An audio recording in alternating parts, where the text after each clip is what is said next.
नमस्कार, मी वैशालीज रेसिपीमध्ये आपलं सर्वांचं नेहमीप्रमाणेच पुन्हा एकदा स्वागत आहे। सध्या आंब्याचं सीझन आहे। आंब्याचे आपले आधी बऱ्याच रेसिपीज झालेले आहेत। आंब्याचा शिरा, आंब्याचे मोदक, आंब्याचं दही, आंब्याची लस्सी, या सर्व रेसिपींची लिंक आपण डिस्क्रिप्शन बॉक्समध्ये शेअर केलेली आहे। आज आपण आंब्याचाच वापर करून मँगो फ्रुटी, मँगो ज्यूस किंवा तुम्ही याला समर ड्रिंक सुद्धा म्हणू शकता। कमीत कमी साहित्यात, कमीत कमी वेळात, अगदी सोप्या पद्धतीने आपण घरीच जरी केली तरी चव मात्र मार्केट सारखी असणारी आणि सर्वात महत्त्वाचं म्हणजे लहानांपासून मोठ्यांपर्यंत सर्वांनाच आवडणारी आपली आजची रेसिपी आहे आंब्यांपासून बनणारी। आंबा खायला सर्वांनाच आवडतो। आंबा कितीही गोड लागला तरी तो खाण्याआधी जास्तीत जास्त अर्धा तास असा पाण्यात ठेवायचा। त्यामुळे काय होतं, आंब्यातील सर्व उष्णता पाण्यात उतरते। पाण्यात ठेवलेला आंबा जर खाल्ला तर तो आपल्याला बाधतही नाही। मँगो फ्रुटी करण्यासाठी चवीला जितके गोड आंबे आपल्याकडे असतील तितके गोड आंबे घ्यायचे आणि त्याचबरोबर एक असा कच्चा आंबा घ्यायचा। आपण घेतलेला कच्चा आंबा साईजला मोठा असल्यामुळे आपण 3 गोड आंब्यांचा वापर करत आहोत। तुम्हाला जर 2च गोड आंब्यांचा वापर करून फ्रुटी किंवा स्लाइस करायची असेल तर अशा लहान कैरीचा वापर करायचा।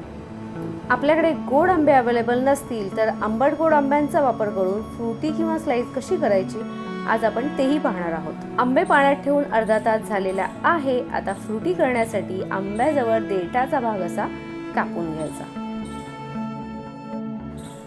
आणि त्याचबरोबर आंब्याच्या देखील दोन्ही बाजू अशा कापून घ्यायच्या।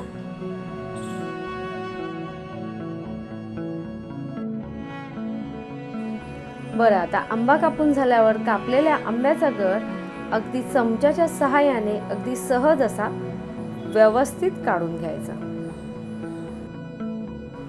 गर काढून झाल्यावर चमच्याच्या सहाय्याने त्याचे असे 4 भाग करायचे। त्यामुळे काय होतं, आंबा मिक्सरला अगदी सहज आणि लवकर बारीक होतो। याच पद्धतीने आपण घेतलेल्या सर्व आंब्यांचा गर चमच्याच्या सहाय्याने किंवा सुरीच्या सहाय्याने असा काढून घेतलेला आहे। पिकलेल्या आंब्यांप्रमाणेच कच्च्या कैरीचा देठ देखील असा कापून घ्यायचा। कैरीचा देठ काढून झाल्यावर कैरीची साल सर्व बाजूंनी अगदी व्यवस्थित अशी काढून घ्यायची। कैरीवरची साल काढून झाल्यावर कैरी देखील अशी कापून घ्यायची आणि कैरीचे शक्यतो बारीक पीस करायचे। त्यामुळे कैरी अगदी सहज मिक्सरला बारीक होते। इथे आपण तोतापुरी कैरीचा वापर केला आहे। तुम्ही तुमच्याकडे अवेलेबल असलेल्या कोणत्याही कैरीचा वापर करू शकता। पाहू शकता, आपण घेतलेल्या सर्व आंब्यांचा आणि कैरीचा गर अगदी व्यवस्थित मिक्सरमध्ये असा काढून घेतला आहे। आपण घेतलेले सर्व आंबे चवीला गोड असल्यामुळे 1 वाटीपेक्षा थोडी कमी साखर घेतली आहे। बरं, तुम्ही घेतलेले आंबे जर चवीला कमी गोड असतील तर तुम्ही साखरेचं प्रमाण थोडं वाढवू शकता। आता या सर्व साहित्यामध्ये थोडंसं पाणी घालून हे मिक्सरला असं व्यवस्थित बारीक करून घ्यायचं। मिक्सरमध्ये बारीक केलेला हा सर्व गर तुम्ही ज्या भांड्यामध्ये गरम करणार आहात त्या भांड्यामध्ये असा काढून घ्यायचा।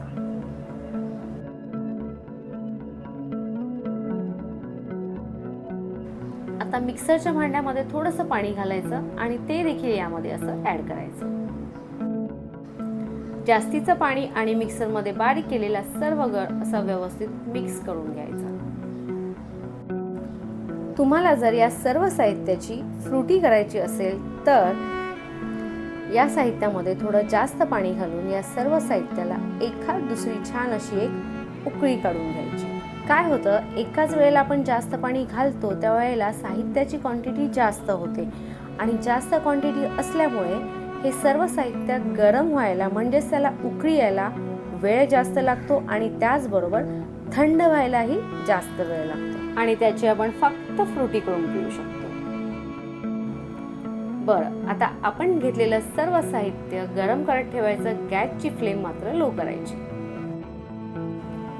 गॅसची फ्लेम लो ठेवल्यामुळे काय होतं, या सर्व साहित्यामध्ये आपण जी साखर घातलेली आहे ती अगदी हळुवारपणे या साहित्यामध्ये अगदी व्यवस्थित मिक्स होते आणि त्यामुळेच या सर्व साहित्याला चवही सुरेख येते आणि साखर या साहित्यामध्ये जसजशी छान मिक्स होते तसं या सर्व साहित्याला छान ग्लेज येतो, म्हणजेच छान चकाकी येते। गॅसची फ्लेम जर तुम्ही हाय केली तर काय होतं, हे सर्व साहित्याला अगदी लवकर उकळी येऊ शकते आणि त्याचबरोबर ते भांड्याच्या बुडाला देखील लागू शकते। अशामुळे आपल्या फ्रुटीची किंवा मँगो स्लाइसची चवही बदलू शकते। बरं, आता या सर्व साहित्याला छान उकळी येऊन छान ग्लेजही आला आहे. अशा वेळेला गॅस बंद करून हे सर्व साहित्य छान थंड करून घ्यायचं. तुम्हाला जर हे सर्व साहित्य वर्षभरासाठी किंवा 7 ते 8 महिन्यांसाठी फ्रीजमध्ये स्टोअर करून ठेवायचं असेल तर काय करायचं, याच स्टेजला यामध्ये 2 चमचे विनेगार जर तुमच्याकडे नसेल तर 2 चमचे लिंबाचा रस घालायचा आणि सर्व साहित्य छान असं थंड करून घ्यायचं. बरं, महत्त्वाचा मुद्दा असा, जर तुमच्याकडे गोड आंबे नसतील आणि जर आंबट गोड आंबे असतील तर काय करायचं, अशा वेळेला फक्त आंबट गोड आंब्यांचाच वापर करून फ्रुटी करायची. यामध्ये कैरीचा वापर करायचा नाही. आणि आपण घेतलेले आंबे चवीला जितके आंबट गोड आहेत तितकी यामध्ये साखर घालायची. मी जेव्हा जेव्हा गावाला जाते तेव्हा अगदी रायवळी आंब्यांची सुद्धा फ्रुटी किंवा स्लाइस करून मुलांना प्यायला देते. बरं, हे सर्व साहित्य जसं थंड होतं तसं छान घट्ट होत जातं. मँगो स्लाइस करण्यासाठी आपण एक ग्लास घेतला आहे. त्यामध्ये बर्फ घालून लागेल तितका असा मँगो पल्प घालायचा आणि त्याचबरोबर लागेल तितकं असं थंड पाणी घालायचं. पाणी घालून झाल्यावर सर्व साहित्य छान असं मिक्स करून घ्यायचं. पाहू शकता आपलं मँगो स्लाइस अगदी सहजरित्या घरच्या घरी करून पिण्यासाठी देखील तयार आहे. आपण केलेला हा मँगो पल्प जर तुम्हाला वर्षभर किंवा 7 ते 8 महिन्यासाठी स्टोअर करून फ्रीजमध्ये ठेवायचं असेल तर काय करायचं, अशी सुकी खडखडीत काचेची बरणी किंवा तुम्ही प्लास्टिकची बॉटल देखील घेऊ शकता. अजिबात पाण्याचा हात न लावता तुम्ही फ्रीजमध्ये ठेवू शकता, त्यामुळे त्याला बुरशी लागत नाही. बरं, आता एक छान असं मोठं भांडं घ्यायचं आणि त्यामध्ये बर्फ घालायचा किंवा तुम्ही थंड पाण्याचा देखील वापर करू शकता. जास्तीत जास्त पाण्याचा वापर करून यामध्ये मँगो पल्प घालायचं आणि आपण घेतलेला मँगो पल्प, बर्फ आणि पाणी अगदी व्यवस्थित मिक्स करून आपलं घरच्या घरी फ्रुटी करून पिण्यासाठी देखील तयार आहे. साहजिकच शाळेला सुट्ट्या असल्यामुळे तर मुलं घरीच आहेत आणि अशी फ्रुटी करून जर तुम्ही मुलांना दिलात तर मुलंही खुश आणि त्याचबरोबर तुमच्याकडे येणारे पाहुणेही खुश. मग अजिबात वेळ न घालवता तुम्ही सुद्धा करताय ना घरच्या घरी असलेल्या गोड आंबट आंब्यांचा वापर करून mango juice, mango slice, mango Frooti किंवा सब्जा भिजत घालून याचा तुम्ही समर ड्रिंक सुद्धा करू शकता. तुम्हाला जर आपली आजची रेसिपी आवडली असेल तर आपल्या आजच्या रेसिपीला लाईक करा, जास्तीत जास्त शेअर करा.